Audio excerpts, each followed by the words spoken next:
Le poison coulait dans mes veines comme un serpent glacial. Et je sentais mon cœur s'arrêter, battant une dernière fois contre les murs de mon appartement parisien que j'avais tant aimé. Les yeux de ma belle-mère, froids et calculateurs, me fixaient depuis le seuil de la cuisine. Un sourire triomphant aux lèvres tandis que mon mari, son précieux fils, détournait le regard, feignant l'innocence. Dans cet instant final, alors que l'obscurité m'engloutissait, je jurais sur mon âme brisée que si le destin me donnait une seconde chance, je les raserais de la surface de la terre, pierre par pierre, mensonge par mensonge. Je me réveillais en sursaut, le goût âcre du café frais sur la langue, les rayons du soleil filtrant à travers les volets de mon petit appartement du Marais. Exactement comme ce matin fatidique où tout avait commencé. Mon corps, mon vrai corps, celui d'avant la trahison, vibrait d'une énergie surnaturelle. J'avais 28 ans à nouveau. Et le calendrier sur le frigo indiquait le 15 juin 2018. Mon Dieu! J'étais revenu. La mémoire de ma mort empoisonnée par les mains gantées de celle qui se faisait passer pour une mère aimante affluait comme un raz-de-marée. Mais cette fois, ce n'était pas la panique qui m'envahissait. C'était la rage. Pure et incandescente. Prête à consumer Paris entier si nécessaire. Je m'appelais Élise Moreau.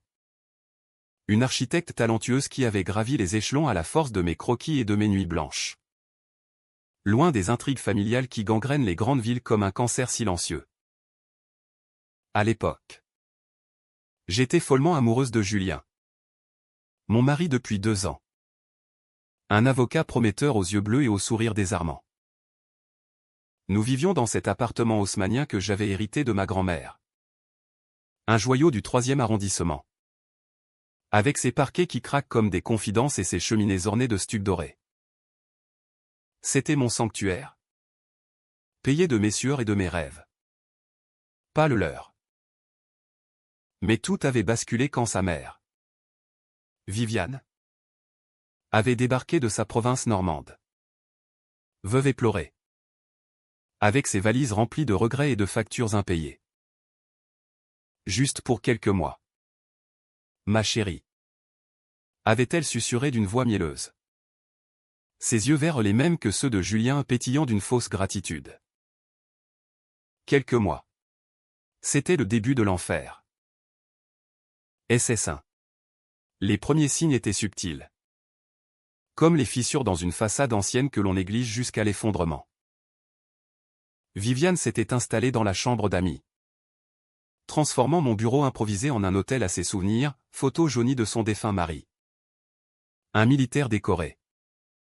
Et des bibelots en porcelaine qui semblaient juger chaque recoin de mon espace. Julien. Mon Julien. Avait insisté, elle est seule. Élise. Après papa. Elle n'a plus que moi. J'avais cédé. Bien sûr. L'amour rend aveugle. Et en France, on cultive l'art de l'hospitalité jusqu'à l'absurde. N'est-ce pas? Mais bientôt. Les factures arrivèrent. Pas les siennes ou au non. Viviane ne touchait pas à son portefeuille. Elle qui vivait d'une maigre pension. C'étaient les miennes qui gonflaient, électricité pour ses douches interminables. Course pour ses caprices gastronomiques du foie gras importé de Bordeaux.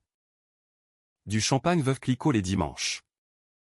Et même l'eau pour son jardin secret de plantes carnivores qu'elle avait installé sur mon balcon.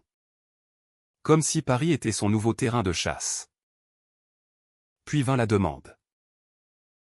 Un soir d'octobre pluvieux. Alors que les feuilles mortes collaient au pavé de la rue des Francs-Bourgeois. Elle s'était assise en face de moi à la table de la salle à manger. Ses mains manucurées croisées comme une duchesse en exil. Ma chère Élise. Avait-elle commencé? Sa voix un velours empoisonné. Je sais que ce n'est pas facile. Mais pour continuer à vivre ici. Dans ce Charmant appartement. Je pense qu'il serait juste que tu contribues. Disons. 600 € par mois. Pour mon confort. J'avais ri. D'abord, croyant à une plaisanterie normande. Mais ce regard de serpent m'avait figé. Julien, rentrant plus tard, avait hoché la tête en approbation muette. Comme si c'était une évidence. Son fils ne payait rien. Bien sûr. Il était le prince. L'héritier. Et moi? La bienfaiteur involontaire. La vache allait dans mon propre taudis. À ce moment-là. En 2018. J'avais ravalé ma colère. Signant le chèque avec des doigts tremblants. Me convainquant que c'était temporaire. Mais maintenant. Revenu de la mort. Je voyais clair. Ce n'était pas de l'argent qu'elle voulait. C'était le contrôle. Le pouvoir. Et derrière ce masque de veuve éplorée se cachait un secret bien plus sombre, Viviane n'était pas veuve par accident. Son mari. Le père de Julien. N'était pas mort d'une crise cardiaque en mission en Afghanistan. Comme elle le racontait à qui voulait l'entendre. Non. Elle l'avait tué. J'en avais la preuve. Gravée dans ma mémoire post-mortem, une lettre cachée dans son tiroir. Un aveu griffonné à l'encre fanée. Confessant comment elle avait trafiqué ses médicaments pour toucher l'assurance vie et rembourser ses dettes de jeu. Julien le savait. Il l'avait toujours su. Et il m'avait choisi. Moi. L'orpheline sans famille. Pour répéter le schéma, m'épuiser financièrement. M'isoler. Puis. M'éliminer pour l'appartement. Pour l'héritage que je n'avais même pas encore formalisé. Ma première décision fut instinctive. Viscérale. Le lendemain matin. Alors que Viviane descendait les escaliers en robe de chambre soyeuse. Je l'attendis dans la cuisine avec un café fumant. Bonne nouvelle. Viviane. Dis-je d'une voix douce. Presque chantante. Comme si rien n'avait changé. J'ai repensé à ta demande. 600 €? C'est ridicule. Mais puisque tu es de la famille. Ses yeux s'illuminèrent. Avide. Tu vas payer pour vivre ici. À partir de maintenant. Le silence qui suivit fut délicieux. Un vide chargé de fureur contenue. Elle balbutia. Incrédule, qu'est-ce que tu dis? C'est mon fils qui. Je l'interrompis d'un geste. Sortant mon téléphone pour afficher le relevé bancaire que j'avais falsifié en 5 minutes sur mon ordinateur, un talent d'architecte. Après tout. Pour les plans trompe-l'œil. Non. Viviane. Julien paie la moitié de l'hypothèque. Comme convenu. Et toi? Tu commences aujourd'hui. Ou tu repars en Normandie avec tes plantes. Elle partit en trombe. Appelant Julien au bureau. Mais je savais qu'il temporiserait. C'était le début de mon jeu. Paris. Avec ses cafés bondés et ses secrets enfouis sous les ponts de la Seine. Devint mon échiquier.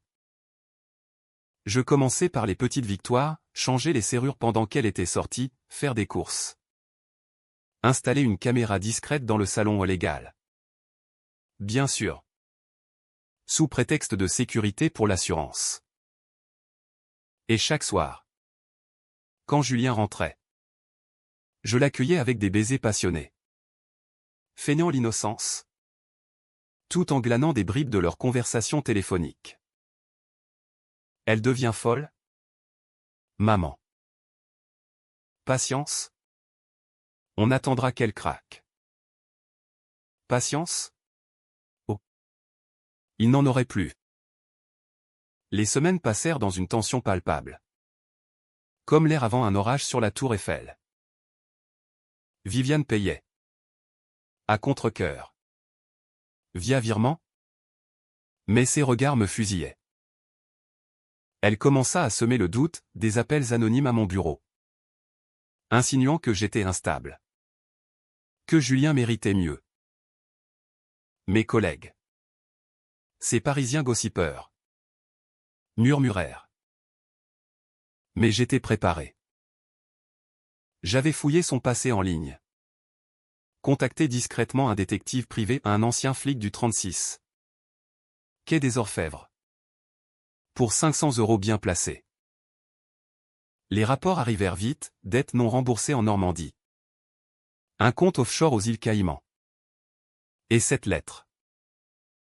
La fameuse. Je la photocopiai. La cachai dans un coffre à la banque. Attendant le moment. Un soir de novembre. Lors d'un dîner tendu au foie gras. Bien sûr. Payé de sa poche. Je lâchai la première bombe. Julien. Chéri. J'ai lu quelque chose d'intéressant sur ton père. Il pâlit. La fourchette suspendue. Viviane toussa. Feignant l'étouffement. Une lettre. Dans les affaires de ta mère. À propos de ses médicaments. Le silence fut assourdissant. Julien bondit, c'est absurde. Élise. Tu délires. Mais je sortis la copie. La posai sur la table comme un oracle. Lisez. Tous les deux. Ou je l'envoie à la gendarmerie de Caen. Viviane s'effondra en larmes vraies. Cette fois, suppliant, c'était un accident. Élise. Il souffrait tant. Un accident? Comme mon empoisonnement le serait aux yeux du monde. Cette nuit-là. Julien me confronta dans la chambre. Son souffle alcoolisé sur mon visage. Tu vas trop loin. Laisse maman tranquille. Je le repoussai doucement. Mes yeux dans les siens. Ou quoi? Julien? Tu vas me faire du mal? Comme elle l'a fait à ton père? Il recula. Horrifié. C'était le premier craquellement dans leur façade. Mais la vraie guerre ne faisait que commencer.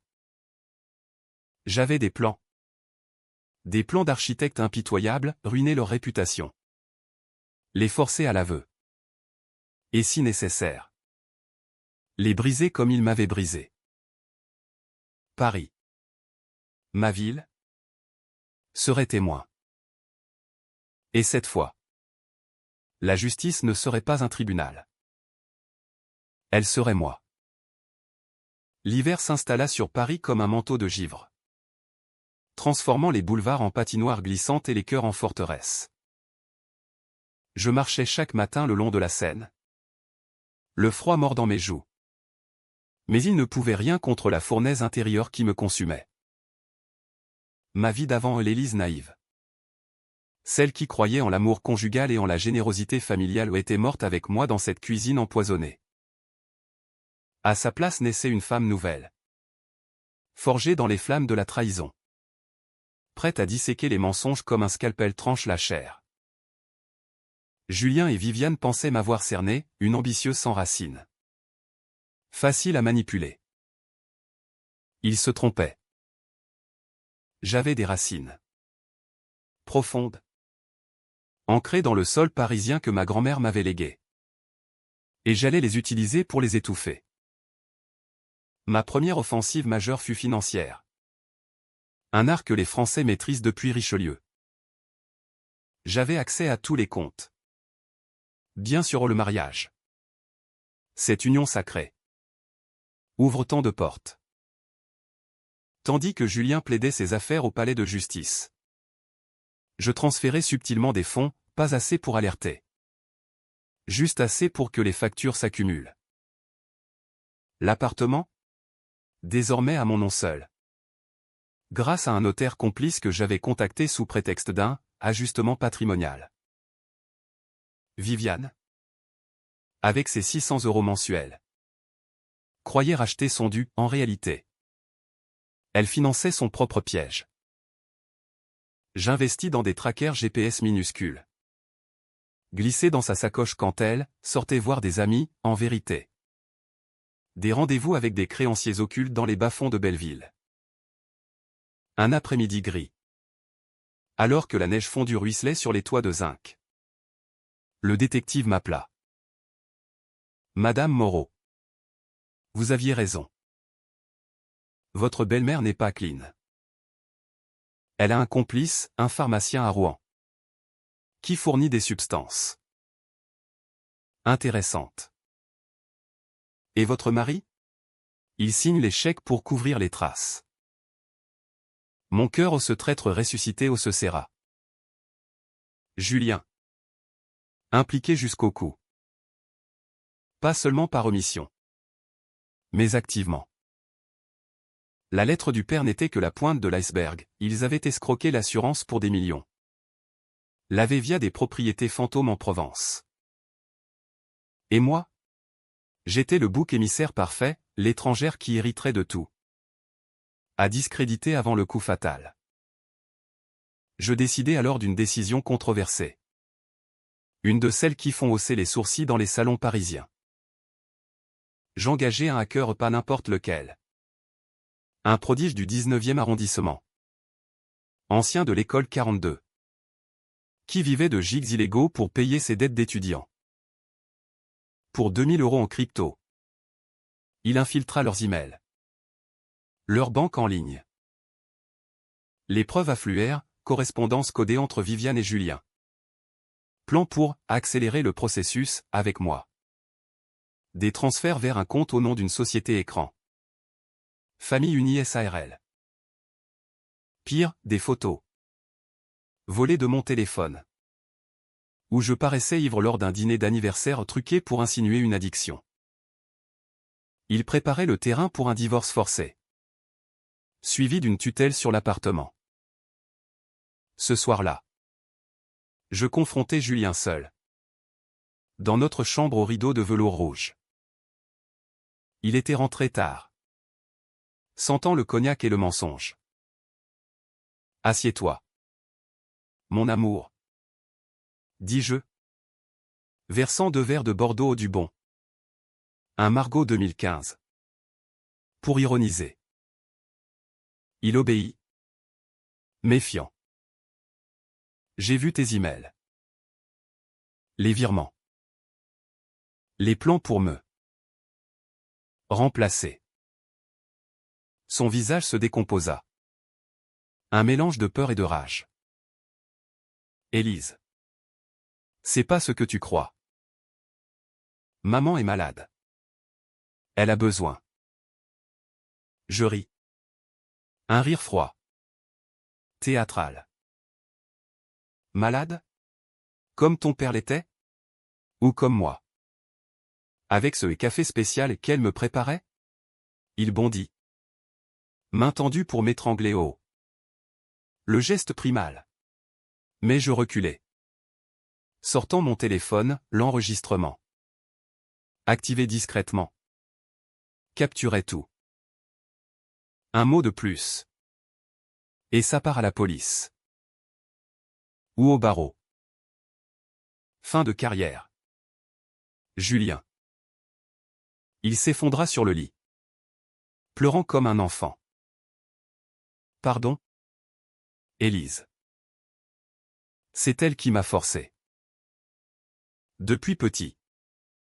Elle contrôle tout. Laisse-moi réparer. Réparer? La pitié me traversa. Fugace. Mais la mémoire de mon agonie la balaya. Je lui tendis un ultimatum, divorce immédiat. Sans pension. Et témoignage contre sa mère. Ou la ruine totale. Il accepta. Brisé. Signant les papiers que j'avais préparés avec mon avocat ou une femme féroce du quartier latin. spécialisé dans les affaires familiales tordues. Mais je ne lui faisais pas confiance. Les hommes comme Julien reviennent toujours, attirés par l'ombre de leur mère. Viviane, sentant le vent tourner, contre-attaqua. Des appels à mes amis. Des rumeurs sur les réseaux sociaux, Élise est paranoïaque. Elle harcèle sa famille. Paris. Ville des lumières et des ragots. Amplifia tout. Mon bureau au cabinet d'architecture d'avenue Montaigne bourdonnait de chuchotements. Un collègue. Marc. Me prit à part, Élise. C'est vrai pour les disputes? Julien dit que tu. Je souris. Sereine. Marc. Veux-tu la vérité? Viens dîner ce soir. Ce fut mon coup de maître, inviter des témoins. Transformer ma maison en scène de théâtre. Viviane arriva. Outrée. Mais je l'avais piégée. Devant Marc et deux autres collègues. Je lus à voix haute les emails. Projetés sur le mur blanc de la salle à manger via un bimère discret. Escroquerie à l'assurance. Meurtre. Et maintenant. Tentative sur moi. Viviane hurla. Nia. Mais les preuves étaient irréfutables. Marc. Blême. Appela la police. Les flics arrivèrent une heure plus tard. Sirène hurlant dans la nuit parisienne. Viviane fut menottée. Son chignon impeccable défait. Criant des insanités, cette salope ment. C'est mon appartement. Mon appartement. Les mots résonnèrent comme un écho de ma mort passée. Julien. Spectateur muet. Fut emmené pour interrogatoire.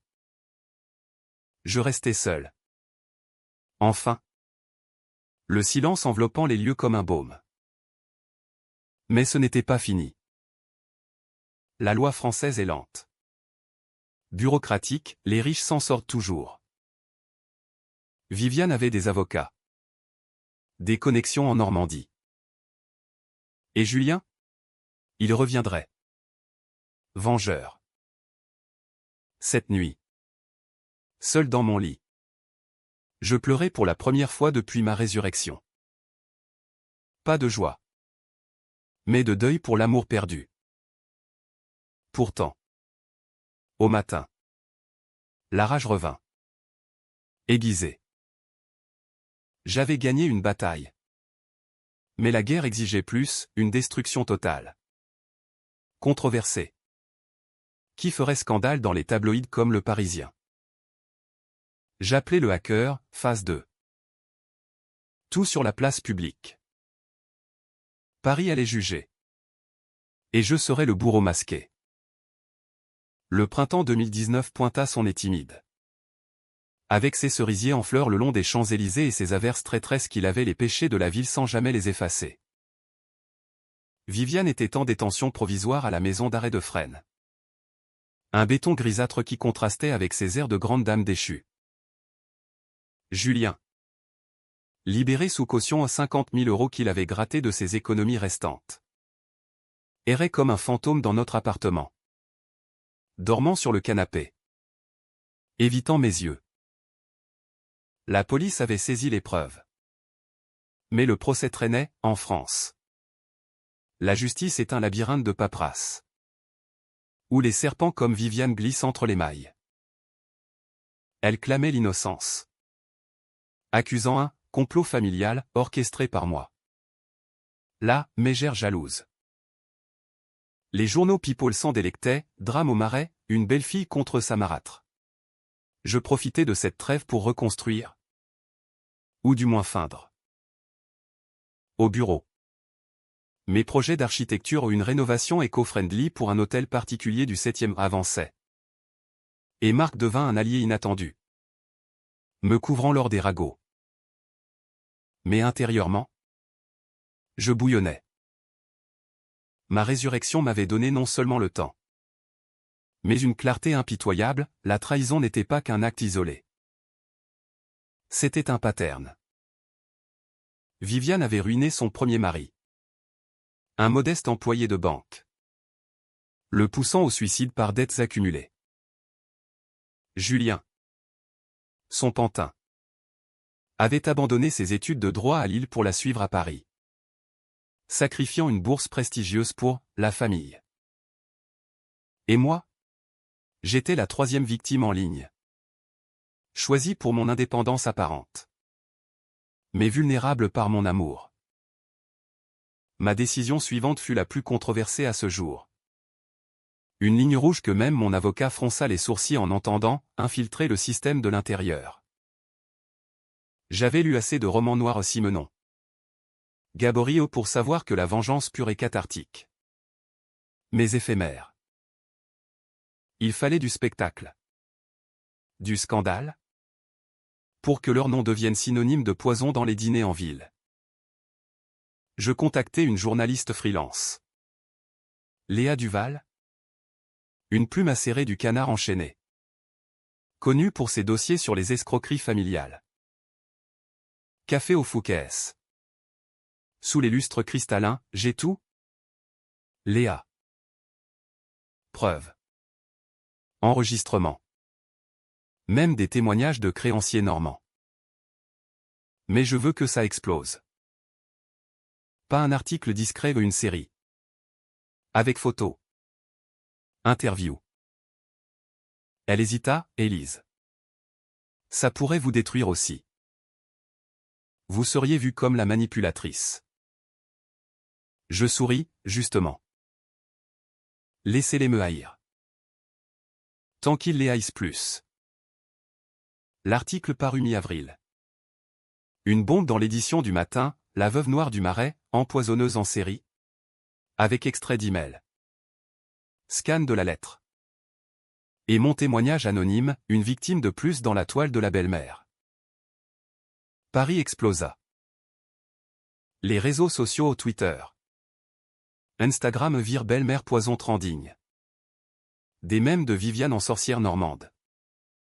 Des pétitions pour rouvrir l'enquête sur la mort du père de Julien. Viviane. Depuis sa cellule. Hurla au complot via son avocat. Mais trop tard, les gardiens rapportèrent des menaces contre moi. Des lettres anonymes glissées sous ma porte, tu paieras. Salope. Julien me supplia, arrête. Élise. Ça va trop loin. Maman va craquer. Craquer? Comme mon cœur autrefois? Mais le twist vint de l'intérieur. Une nuit. Fouillant les affaires de Julien pour des preuves supplémentaires. Je tombai sur un dossier caché sous une latte du parquet, des documents médicaux. Pas les siens. Les miens. Falsifiés. Datés d'avant notre mariage. Ils prouvaient une schizophrénie latente. Avec diagnostic bidon d'un psy complice. Leur plan ultime, me faire interner après le divorce. Déclarer l'appartement, inaliénable, pour raison de santé mentale. Le revendre en douce. Julien n'était pas victime, il était architecte du piège. Depuis le début. La rage me submergea. Un volcan. Je le confrontai à l'aube. Dossier en main. Alors qu'il dormait encore. Tu savais pour mes maladies imaginaires? Il se réveilla en sursaut. Bafouillant, c'était pour te protéger. De toi-même. Tu étais si stressé. Menteur. Je le giflais? La première fois de ma vie. Le sang perlant à sa lèvre. Sors. Maintenant. Ou j'appelle les flics pour complicité de faux. Il partit. Valise à la main. Pleurnichant des promesses vides. Mais je n'étais pas satisfaite. La haute trahison exigeait une haute vengeance. J'organisai une réception ironique. N'est-ce pas? Dans l'appartement. Invitant la presse. Des associations de victimes d'escroquerie. Même un procureur que Marc connaissait via son réseau. Thème, justice pour les invisibles. Au milieu des toasts au champagne, payés par les royalties de l'article. Je révélais tout, le dossier médical. Les transferts offshore. Et un témoignage live via Skype d'un ex-amant de Viviane. Un pharmacien ruiné qui confirma les poisons. Le flash des photographes illumina la nuit comme des éclairs. Julien. Alerté. Débarqua ivre. Tentant d'interrompre, c'est ma vie. Je le fis expulser par la sécurité. Son humiliation filmée pour YouTube. Le scandale enflamma la France, débat télévisé sur France 2. Édito dans Le Monde sur la toxicité des liens familiaux. Viviane fut inculpée pour meurtre au premier degré. Son procès avançait. Julien perdit son barreau. Radié pour manquement éthique. Moi, j'étais la héroïne controversée. Accusée de vengeance mesquine par certains. Saluée comme survivante par d'autres.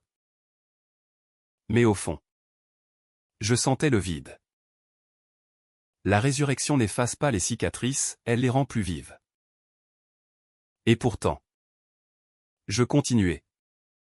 Car l'arrêt n'était pas encore sonné. L'été 2019 fut un brasier.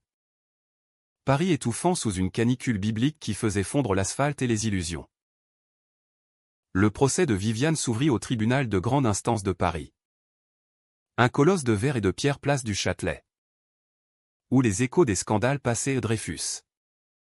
Où trop planaient comme des fantômes. Je témoignais en premier. Vêtu d'un tailleur noir austère. Mes mots ciselés comme des lames, elle m'a empoisonné. Comme elle a tué son mari. Pour un appartement. Pour de l'argent. Pour le contrôle. La salle, bondée de journalistes et de curieux, retint son souffle. Viviane menottait mais coiffée à la perfection. Me foudroya du regard. Murmurant à son avocat, cette pute ment. Les micros captèrent tout, le lendemain. C'était une du Figaro. Julien. Cité comme témoin. Se démena en contradiction, ma mère est innocente. Élise exagère. Mais sous le feu croisé des avocats. Il craqua. Avouant les faux médicaux dans un sanglot théâtral. J'étais piégé. Elle me manipulait depuis l'enfance. Le jury des Parisiens ordinaires. Fatigué des drames familiaux ne se laissa pas attendrir. Les preuves s'empilaient, et expertise toxicologique confirmant le strychnine dans mon autopsie, oui. J'avais vu le rapport post-mortem dans mes visions. Relevé bancaire traçable jusqu'au Caïman. Viviane plaida la légitime défense, il abusait de moi. Comme tous les hommes. Une twist qui fit hurler les féministes, était-ce empower ou victimisation perverse? Le débat divisa la France. Des podcasts au dîner bourgeois. Ma propre controverse éclata lors d'une audience intermédiaire.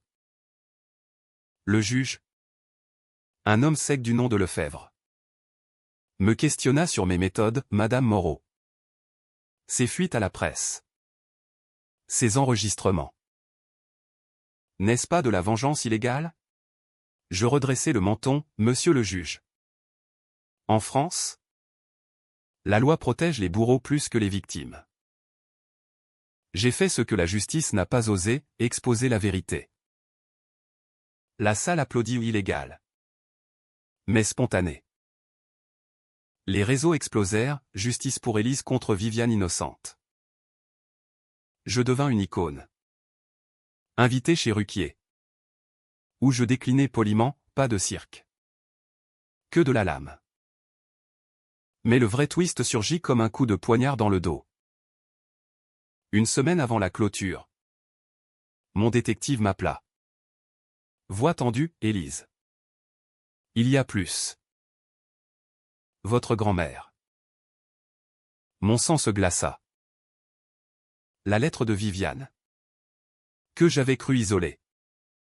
Mentionnait un héritage volé, datant de 1995. Ma grand-mère, Claire Moreau, n'était pas morte de vieillesse dans son sommeil. Empoisonnée. Par Viviane elle-même. Lors d'une visite amicale à l'hospice du 5e arrondissement. Motif? Un bijou familial. Un collier de perles que Claire m'avait légué. Mais que Viviane avait subtilisé pour le revendre. Et Julien? Il était adolescent à l'époque. Mais les documents montraient qu'il avait servi de couverture, petit. Va poster cette lettre pour grand-mère. Ils avaient tué ma seule famille. Avant même de me connaître. Pour un pécule modeste. Le collier? Revendu 20 000 francs à l'époque. Via un antiquaire véreux de la rue de Rivoli. La révélation me frappa comme un ouragan. Ce n'était pas personnel aussi. D'une façon cosmique. Ils étaient des prédateurs sériels. Et j'étais la boucle finale. En larmes dans mon appartement. Je faillis abandonner. À quoi bon? La vengeance ne ressuscitait pas les morts. Mais la rage revint. Plus forte. Je déposai une plainte supplémentaire. Pour meurtre sur Claire. Avec preuve ADN sur le collier retrouvé dans un coffre de Viviane. Le procès s'étira. Mais le jury, outré, condamna Viviane à perpétuité. Sans remise de peine. Julien, complice, à 10 ans ferme. Lors du verdict, elle me cracha, tu auras leur sang sur les mains. Je répliquai. Micro en main, non. Viviane. Le tien. Libéré de leur chaîne. Je transformai l'appartement, mur repeint en blanc pur. Meubles minimalistes. Un atelier d'architecture flambant neuf. Marc devint plus qu'un ami, nos dîners se muèrent en rendez-vous. Ses mains chaudes sur les miennes guérissant les plaies invisibles. Paris. Ma ville impitoyable. M'avait vu renaître. Mais la paix? Illusoire. Les cauchemars persistaient, le poison. Les yeux verts. Et un jour, une lettre anonyme glissa sous ma porte, ce n'est pas fini. Ton secret. Mon secret? La résurrection. Comment? Impossible. Pourtant. Le doute s'insinua. L'automne 2020 enveloppa Paris d'un manteau ocre. Les feuilles mortes dansant sur les trottoirs comme des avertissements ignorés. Viviane pourrissait à Fleury-Mérogis. Son empire de mensonges réduit à des visites conjugales solitaires Julien. En cellule au même complexe.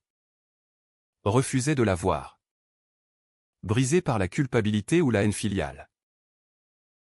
Leur chute était totale, bien saisie. Réputation en lambeaux. Un podcast Netflix en préparation sur Les empoisonneuses de Paris. Moi. Élise Moreau. J'étais Phoenix, mon cabinet d'architecture prospérait. Projet vert pour la mairie. Conférence sur la résilience féminine à Sciences Po. Marc et moi. Ensemble depuis 6 mois. Parlions d'avenir enfant. Peut-être. Dans une maison en banlieue. Loin du marais maudit. Mais le doute? Ce vers parisien. Rongeait. La lettre anonyme, ton secret. La nuit du 15 juin. Tu n'étais pas censé revenir. Mon cœur s'arrêta. Quelqu'un savait. Pas la police, j'avais vérifié les archives, mon suicide officiel. Autopsie falsifiée par un coroner complice de Viviane. Gommé pour 5 000 €. Non. C'était interne.